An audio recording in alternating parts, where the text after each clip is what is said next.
Olá, amados irmãos e irmãs, paz e bem. Hoje estamos dando continuidade ao nosso livro Suma Daimoníaca, questão 57 e questão 58. Nós estamos estudando a daimonologia. Você que não é inscrito no canal ainda, corre lá, inscreva-se no canal, curta, comente, tire suas dúvidas. Nós estamos aqui para responder todas as dúvidas que vocês tiverem. No canal também, Digo Isso Combate, temos as Play Hits. E lá nessas Play Hits vai ter o livro do Padre Reginaldo Manzotti, Batalha Espiritual entre Anjos e Demônios. E todo capítulo, cada vídeo tem um exercício espiritual como propósito para você viver o seu dia, para te ajudar nesse combate contra as armadilhas que o inimigo nos coloca todos os dias. E depois tem outra pre-hits também do livro do Padre Reginaldo Manzotti, que é a continuação, Combate Espiritual no Dia a Dia. Lá também todos os vídeos, no final, tem ali um pequeno exercício para você fazer, cumprindo o seu dia, para estar aumentando a sua espiritualidade, para você se manter em oração, além de adquirir o conhecimento do conteúdo do canal. Temos também a história de Padre Pio, de Piltrutina, a história de Dom Bosco. Temos o livro, falamos também do livro Tratado do Inferno, que é um livro das visões da Santa Faustina, Então, Santa Francisca Romana, não é Santa Faustina, Santa Francisca Romana.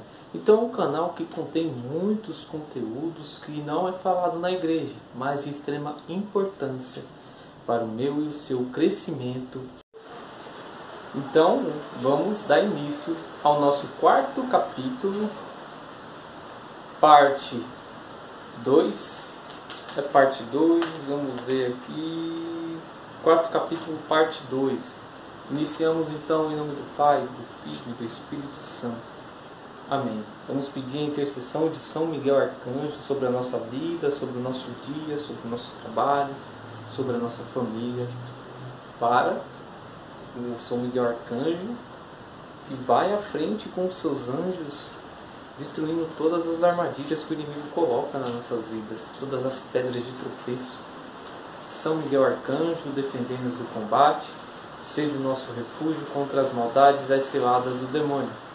Ordem de Deus, instantemente pedimos, e a vós, príncipe da milícia celeste, pelas virtudes divinas, precipitai no inferno a Satanás e a todos os espíritos malignos que andam pelo mundo para perderem as almas. Amém. Questão 57 vem como tema: quando Jesus viveu na terra como um homem, o demônio sabia que ele era o Messias? E vamos falar também da questão 58. Jesus sofreu a tentação? Então vamos lá. Questão 57. Estamos falando do livro Suma Daimoníaca. Estamos estudando a demonologia, que é do padre exorcista José Antônio Forter. Questão 57. Quando Jesus viveu na terra como um homem, o demônio sabia que ele era o Messias? Como já foi dito, o demônio não sabe tudo, nem sequer conhece tudo que acontece na terra. Os demônios caminham neste mundo, estão entre nós, mas indo e vindo. Os espíritos malignos, de modo especial, vigiam os santos. E não passou despercebido por eles que Jesus era um homem extraordinariamente santo. O maligno via que Jesus e Maria eram os humanos mais perfeitos que habitavam na terra. Não percebia neles cometimento de pecado algum, nem mesmo qualquer imperfeição moral. O demônio pode ser um pecador, mas conhece e pondera perfeitamente a virtude, Neste contexto, podemos dizer que é um apreciador da virtude. É um avaliador de joias espirituais. Essa tarefa, a de avaliador, ele a realiza com o mais perfeito mestre da vida espiritual. Ele via apenas seus corpos. A divindade de Jesus era um atributo invisível. Quando começaram os milagres da vida pública de Jesus, os demônios cada vez mais insistentemente se perguntavam se aquele era um profeta ou era o Messias. A suspeita foi gradualmente dando lugar à certeza. Foi aumentando não apenas por aquilo que ele fazia, mas por aquilo que ele disse e ensinou. Pode ser que em alguma ocasião os apóstolos tolos escutassem Jesus sonolentos e entediados. No entanto, o demônio não perdia uma só palavra. Depois de terem debatido e analisado muito entre si, a certeza de que ele era Deus deve ter ficado clara muito depressa. Mas embora ficasse claro para eles que aquele homem não era um homem, o assunto teria sido complexo para um teólogo humano. Moisés havia feito milagres ainda mais espetaculares. É verdade que Jesus fez milagres que iam além de uma natureza angélica. Ressuscitar mortos, por exemplo.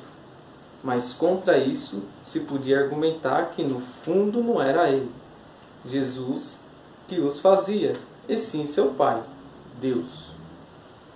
E se ele, Jesus, os fazia por sua própria força e não Deus Pai, como era possível distinguir de onde vinha o milagre, uma vez que eles só viam o feito?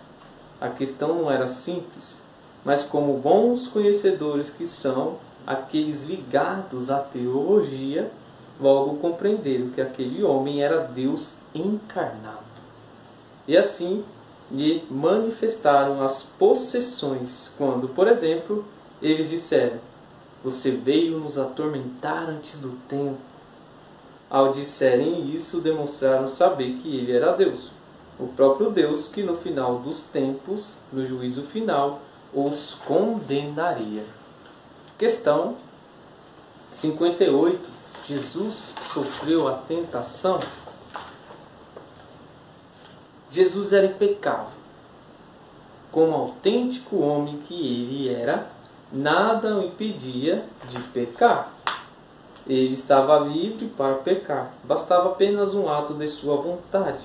Porém, ao mesmo tempo, era impossível que pecasse por sua bondade.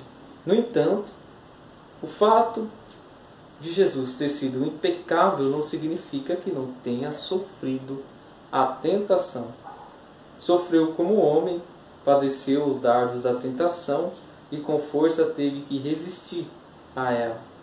Nele não havia concupiscência, não havia inclinação ao mal, nem debilidade em sua alma. Mas para sentir os atormentadores dardos da tentação, essas três coisas não fazem falta alguma. Muitas vezes os cristãos, ao meditar sobre a vida de Cristo, dando por certo que era Deus, não valorizam o suficiente o sofrimento da tentação sofrida por ele. Deveríamos agradecê-lo, em especial a sua última tentação na cruz, a mais forte de todas, a mais pungente, o abandono da paixão.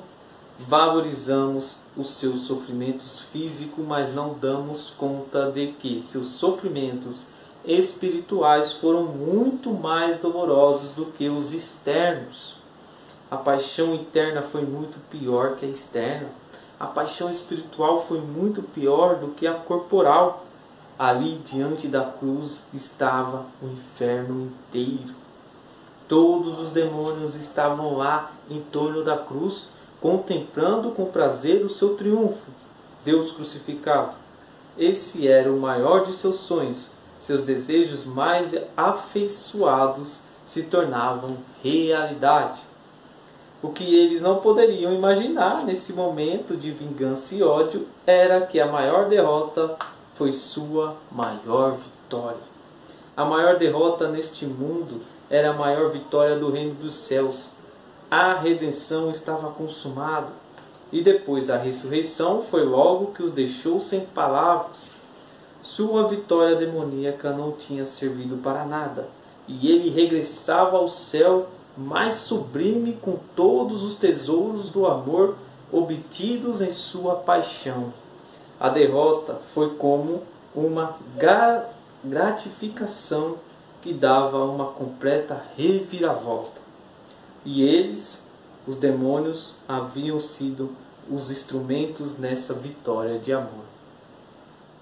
Mas, se as coisas já não tiveram complicadas o suficiente para eles, houve outro acontecimento que foi a vitória do amor.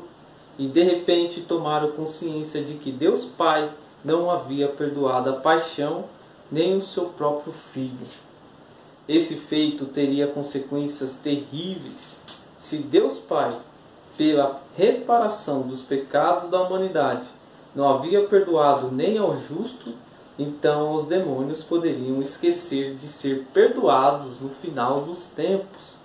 A paixão na cruz supunha que a justiça divina não tinha sido transgredida em vão.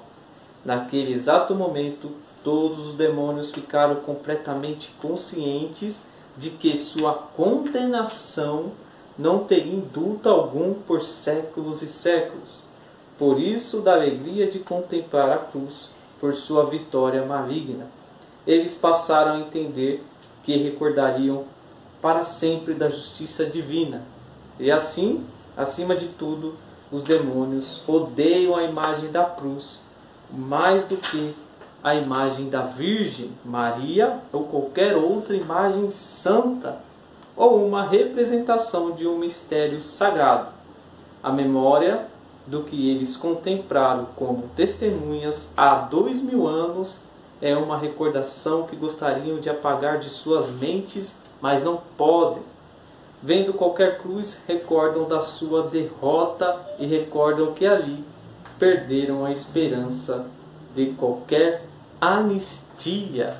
E o nosso quarto capítulo, parte 2, vai ficando por aqui. Até amanhã, se Deus quiser.